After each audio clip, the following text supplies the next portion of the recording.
Production funding for Behind the Headlines is made possible in part by the WKNO Production Fund, the WKNO Endowment Fund, and by viewers like you. Thank you. Expanding and improving the workforce in Memphis, tonight on Behind the Headlines.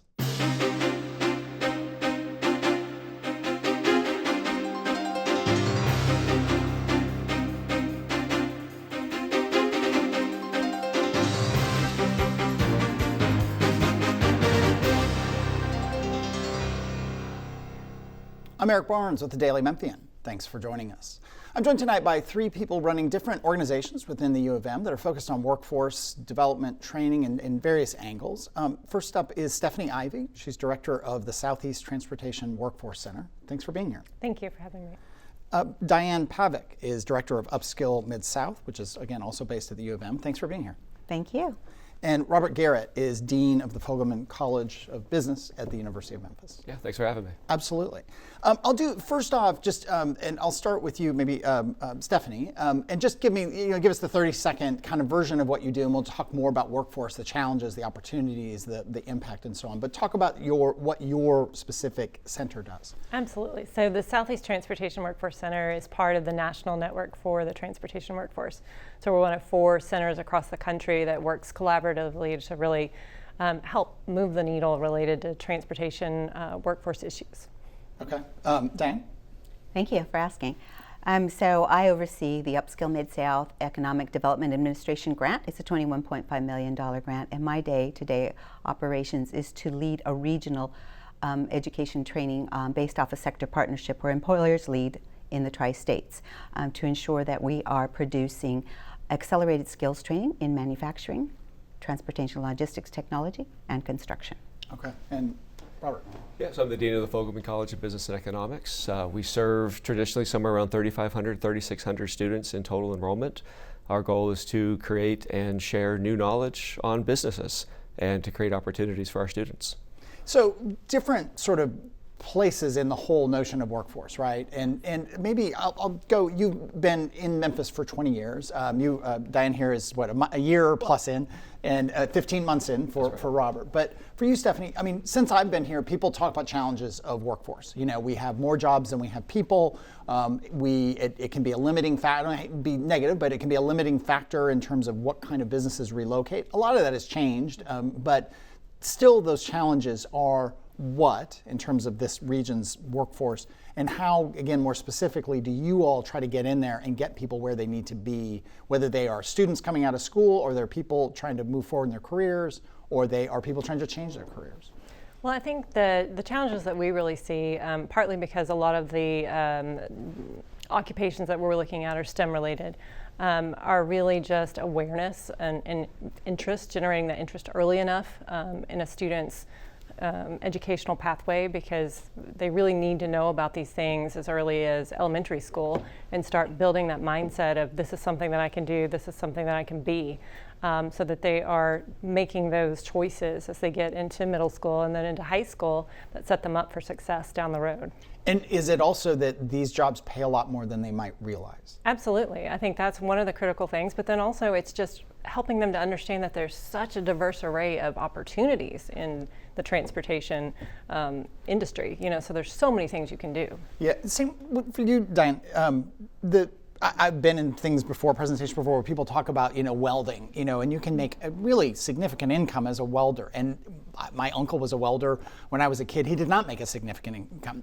People who work in factories. Factory work is very different now than what maybe we thought of as factory work back in the day. Is that part, as Stephanie said, part of just the whole process is introducing some of these jobs to people and what they really mean, not maybe what their perception is? Well, that's a big portion of it, changing the mindset and really introducing these accelerated type of possibilities, right, versus the non-traditional educational without losing the non-traditional value of the model. So the way my Upskill Mid-South actually operates, I utilize and leverage a framework. It's a national best practice on sector partnerships where industry actually leads at the table. Education, training, workforce development and economic development to really talk about those skills gap that are impacting the specific jobs today and tomorrow. And so it's through that collective group that we're able to have here the voice of industry to really describe what the skills they need, where we're moving in the future, and how best to really engage and recruit those individuals, whether it's a student, whether it is an incumbent worker, a detached unemployed individual, or whether it's a business coming in to talk about, here's what I'm looking for and what I need. So it's a portion of what was just described in terms of creating that awareness for individuals, but it's really having industry lead the conversation now, which is non-traditional, whereas before we used to say, here's what we need to do, but now it's having industry talk about how do we bridge these skills gaps, here's what we're seeing, and how do we create one collective voice and design a curriculum that meets their needs today and tomorrow in a short, accelerated time frame to provide that wage and that sustainability for an individual in this economy. And is it the training? Is that training come? It may vary. Does that training come from the employer? So in the sense, what you're trying to do is help recruit, find, and funnel people to them for the training, or is it that these industries saying, here's what we need, find some group or company or organization to do that training? Great question. So I based off of the Upskill Mid-South, our strategy and framework is a sector partnership, and it's a leading national best practice, and the approach is TPM, Talent Pipeline Management. And so again, it's a private-public type of relationship where we host monthly meetings with employer-led. The individual is a chair of the industry, of a single industry, and we bring education in. And we look at current curriculum, or we develop micro-credentialing if there is not the curriculum, based on an employer vetting it and identifying that specific skill set that they need to advance their productivity or to actually have that talent skill management within their organization. And then once we train them, they turn around and make the commitment to hire or actually add new jobs to their company. And so that has been a lot of our work. It's a best practice, and we have implemented that here at the University of Memphis. And Robert, people maybe who are listening who went to business school 20, 30 years ago, or have a friend or a spouse or somebody who went, may think, well, I get what he does. I get business. You go for 4 years, there's studying, there's tests, then you go out. Sure. How is it different than maybe the perception? How is business school now, generally, or U of M obviously, than it used to be? So actually there are some misperceptions out there about what a business degree can do for people. And two of the critical areas that Memphis needs more of is in accountancy and in supply chain management. And the reason for that is these perceptions still persist where young people think, I don't want to be an accountant. That sounds boring to them. They imagine a green visor and a little calculator with the real paper spinning off of it. But accounting is information systems and data analytics. In our country right now, there are about 126,000 jobs annually for accountants. But our universities are producing 73,000 graduates in accountancy. So the gap is huge. And is acutely felt in Memphis. That's what all of our corporate and community partners have been telling me, is we have to change this narrative with the young people to understand that accounting is exciting and it provides a guaranteed income because of that shortage. Similarly, with a lot of our young people, they hear supply chain management. And until the pandemic hit, nobody knew what supply chain management was, right? Now we know what it is, but there's still this misperception of, I don't want to work in a warehouse. I don't want to drive a forklift or a truck. And again, supply chain management is AI. It's exciting stuff. And so we're trying to make sure that our young people know that there is a great route through a business school to secure those jobs. The accountancy thing is fascinating for me. My kids are 26 and 25, so have graduated from college. And so as they and their peers were going into college, there were all these friends of theirs and kids I've known since they were very little who suddenly were getting these incredible offers. I mean, it was like we're joking about not talking about sports with all the U of M people, but it felt like sports, like people getting these incredible internships, right. They getting a master's degree in 5 years, not 4, and then getting these incredible jobs, often meaning you get on a plane and you're traveling the country for one of the big accounting firms. But these are not stereotypical kids who are, I shouldn't say kids, but young men and women that you would think becoming the green visor kind of dull accounting. Right. These were great kids I'd known forever. They're high achievers. High achievers because of all that demand. So that's one thing. It's just interesting to me. Two, that national demand and the gap, where does that come from? Oh, well, we've been seeing this demographic cliff hitting us. President Hargrave spoke about this on this show several months ago. So there's simply 15 to 16% fewer young people in this generation that's rising after the recession of 2007, 2008. But a lot of it has to do not only with the demographic cliff itself, but with this lack of interest and lack of understanding about the opportunities in those areas. Beyond, well, I'll come back to you. And Stephanie, the jobs that you're working for, they tend to be four-year degree type positions, or are they more certificate? Are they somewhere in between? Like, talk about that landscape of what sort of requirements and training and education and credentials people need. It's that whole spectrum. So a lot of the work that we do is really research based, and so we're looking at how are these occupations shifting, what new occupations are coming into the industry, especially given all of the technology that Bobby was just talking about. You know, there's so many things that students can do now, and so many roles that haven't even been created yet. You know, and I think that's one of the things that's so exciting about transportation is that, you know, you could literally be and do anything that you want through that pathway. A lot of the work that we do is focused on engineering, of course, because I'm in the Herf College of Engineering, and so we're a very similar situation where we have way more demand for engineers than we have supply. But I think one of the critical pieces to that is really helping students find their fit. And I think that's one of the things that I'm really proud of in terms of the work that we're all doing at the University of Memphis and aligned with our strategic plan. Is helping bring in students where they are and helping them find their fit so that they are prepared for the workforce and the industry when they leave. I don't know who would take this, but I listened to something recently about the shortage in trucking nationally, the truck drivers. Is that more in your bucket or in your bucket? I don't know who. Both of ours. Right, It crafts. Yeah. It's a staggering number. Right. And it's also, I think, and this may be a mischaracterization, it's a very difficult one because it's a very hard job. There's a lot of tedium.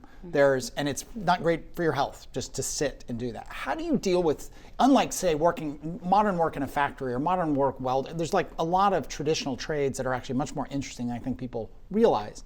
The truck driving thing, which is obviously hugely important in Memphis, America's distribution center.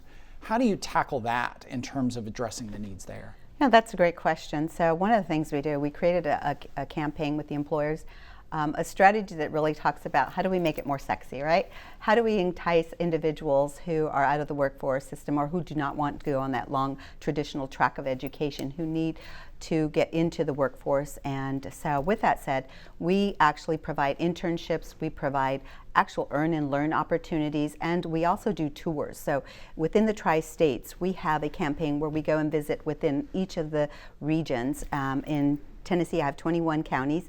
In Mississippi, I have 14 counties. And in Arkansas, I have 9. Is that 42? Maybe okay, give her a quote. Absolutely, 100%.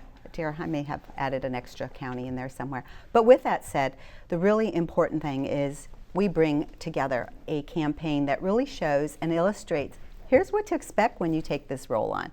Not only will it give you a sustainable wage with benefits and worker voice, but what it will do, it will connect you to X, Y, and Z. And so you get to actually spend a day in the life of that individual's shoes to really see what that job is like. So the electric vehicle production technician, Ford opened their doors. I went in and we actually got to tour and test the tools. And we got to go through the production lane and actually use an arm.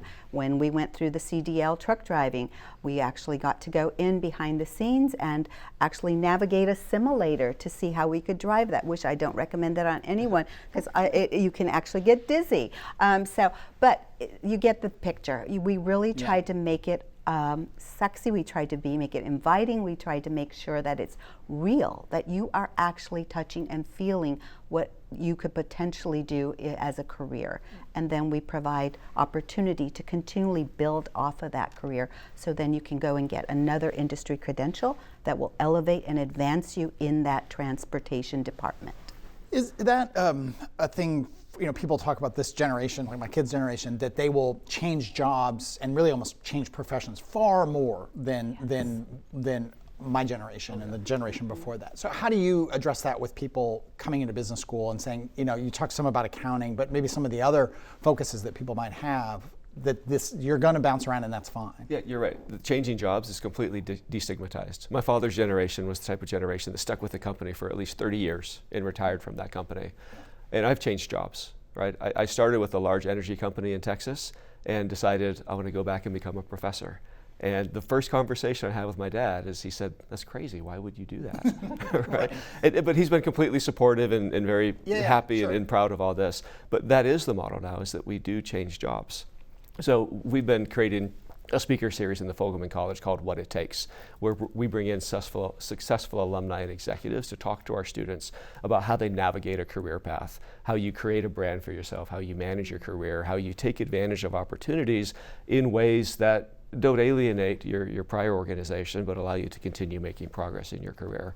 So we're very conscientious about that and communicate to our students, you will have to navigate a path. I'll stay with you for a second.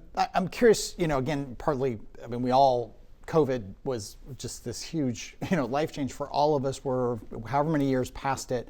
The college experience was dramatically impacted. You were at Louisville That's right. at that time. I was, yeah. What do you see now with students coming in, with students who've maybe been, maybe they're sophomores or juniors? Yeah. How are there still these lingering impacts of COVID? Absolutely. I'm so glad you asked that question. So it's changed dramatically. A lot of our students and a lot of students nationwide are still persisting in some online classes, even when they're on campus, even when they're in residence on campus. Now at the Fogelman College, we're going to continue offering online classes because serving this community, we have a unique set of customers that we need to provide services for, people who are working part-time or even full-time jobs and need those online classes so they can take coursework on their own time. But for those students, and I've got children and nephews who are in college, those students who are able to come to class, who are on campus and could be there, we're doing our utmost to encourage them to come back. Because what I have our community of employers telling me is that in order to be successful in their career, they need to have communication skills, they need to be engaged, they need to be present. So online classes are still a big part of what we're doing post-COVID, but we're trying to encourage people to come back. Do y'all, I'm focused on you, but I guess maybe a question to everyone. I think we've had enough people on from K through 12, pre-K through 12. We did a couple weeks ago with the impacts of COVID. But I think the data is pretty clear that it was really bad. It was not good. The learning, the falling behind, the learning loss, this is not a Memphis problem, this is a national problem, international problem. Do you see that at the college level too, that students fell behind? I see it getting better. Yeah. Mm-hmm. It's getting better. It was really difficult for Yeah. a few years there. But the rising seniors now, the people who are entering college as freshmen, even the sophomores and juniors that we're seeing, that mindset is coming back where they're tuned in, and they've also been educated properly and they've put in the work in the classroom to be ready. Who, maybe more the two of you, working with high school kids, do y'all work in, I think, reaching into to kids when they're young people, when they're 15 and 16 and they're maybe not college bound in the sense of they're going to go get a 4-year degree, maybe not even a 2-year degree. How do you meet that student, that young person where they are and say, hey, here are all these paths? So I think one of the things that's really important is for them to understand that all of these opportunities are things that can provide you with a fantastic lifestyle and career. It's figuring out what it is that you're really passionate about and what you feel comfortable doing and what aligns with the work-life balance that you want down the road. That's really important. And so with students, for instance, we do a summer transportation academy program that we run each year, and it's for middle and high school kids.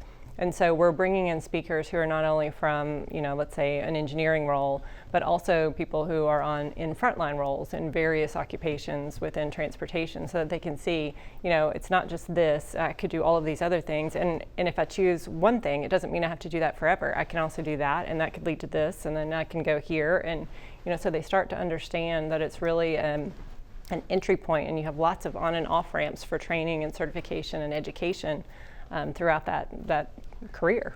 It's interesting, that all this is housed at U of M. I think there was, I know when I grew up in a very big blue collar city, big blue collar kind of public high school, and there was a stigma with not going to college, right? But U of M is known as a 4-year college with graduate programs, but you're talking about all this thing of not everyone, and I think President Hargrave talked about it to some extent when he was on the show some months ago. People can get that at WKNO.org or YouTube.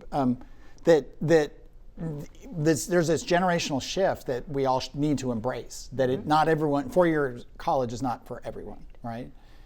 He did speak to that, President Hargrave, and if you listen to his voice, he wanted to make sure that there was no gaps transitioning from one educational institution to another educational institution.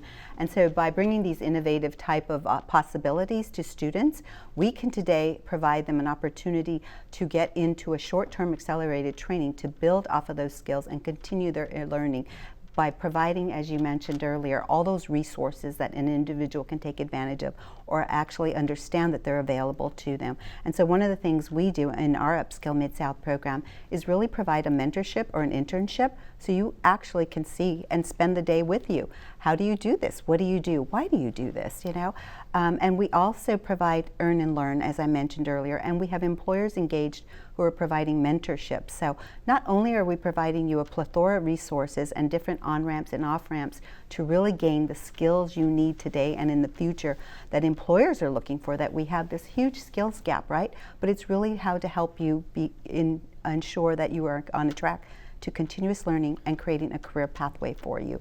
And so we do provide access and all types of resources for that individual and an understanding of them and follow-up continually with them. I had I'm talking about this, all just reminds me of my age of my children, so I'm talking about them too much today, but I had the experience of my son who spent 4 years in engineering at USC and is a programmer. We should all be programmers because it's a very in demand, or we should be accountants or all these jobs, but he's a programmer. And he said to me a year or so after he graduated, he goes, "Oh, Dad, I could really do my job with just like a 6-month like coding program." And I was like, thanks for telling me that now. You know, there were all these other things though he got out of it. He didn't just do programming. He also took literature classes and all these other things, and he learned all this stuff. He was kind of messing with me, but it was true. I mean, he does work side by side with programmers who've done 6-month programs or programming courses or less. Where does that fit into the business school? As a quick elaboration on that, we just had a distinguished alumnus of the Fogelman College share with us in our Fogelman Focus magazine, education is the one thing that nobody can ever take away from you.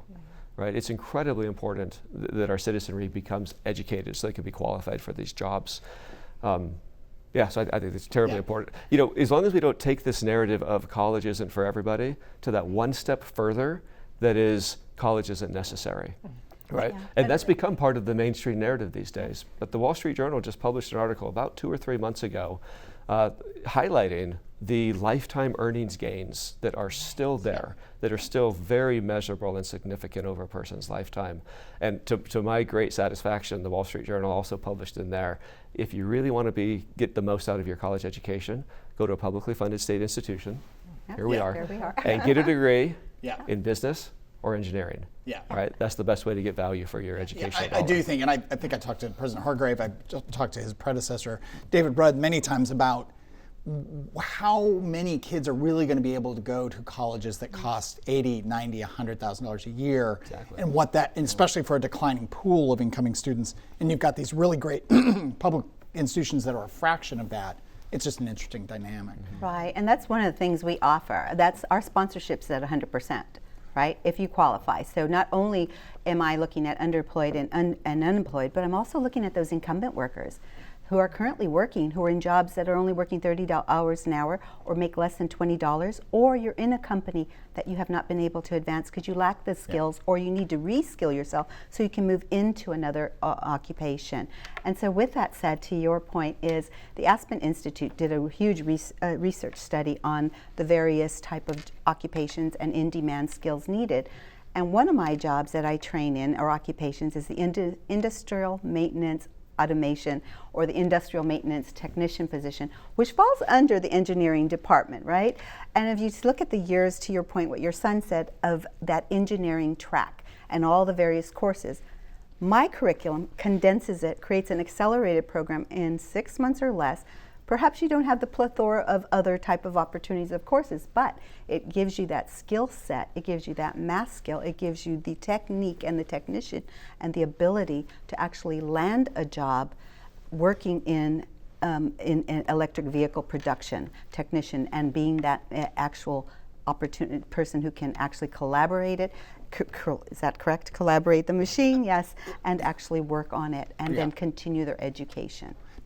Just a couple minutes left here. For people who want to learn more, where do they go? To the University of Memphis Upskill Mid-South website.